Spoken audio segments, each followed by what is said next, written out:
Мен тойға кечікпей келгенге әрекет қылам.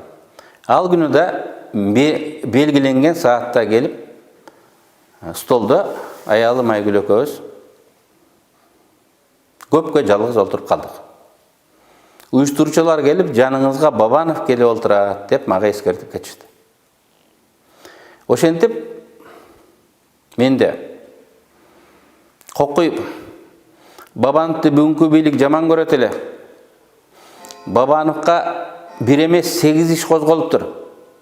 Аны менен саламдашкандар, аны менен чогуу жүргөндөргө проблема жаралып атыптыр. Мен өзүм бүгүн араң турганда, мен де сот ишиндемин.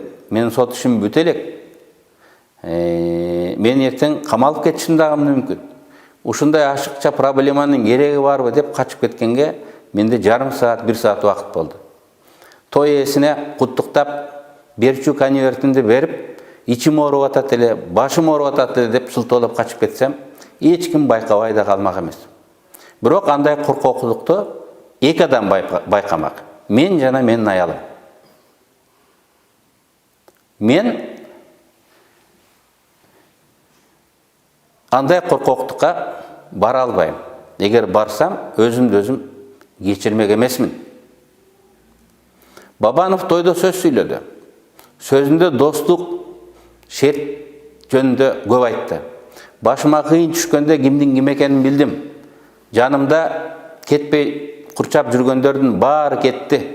Бир нече эле адам калды деп тагдырына нааразы болду.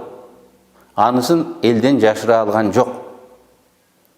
Мен Бабанов күчүндө туруп, өкмөт башчысы болгондо анын жанынан орун талашкан жокмун. Анын башына мүшкүл иш түшүп,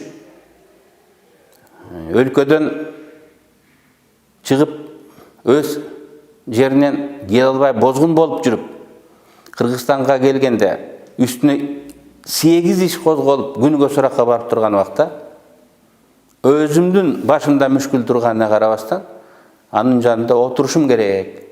Мен качып кетсем, бул жигитчилик болбойт. Мен качып келсем, бул кыргызчылык болбойт. Деген ойдон улам гана ошол жерде олтурдум. Бул өзүмдүн сезимим, өзүмдүн принцибим жөнүндө айттым. Эми Бабанов деле Кыргызстандын чыган жигиттеринен. Билимдүү, көптү билет, аны менен чогуу олтуруп, сүйлөшкөн дагы өзүнчө кызык.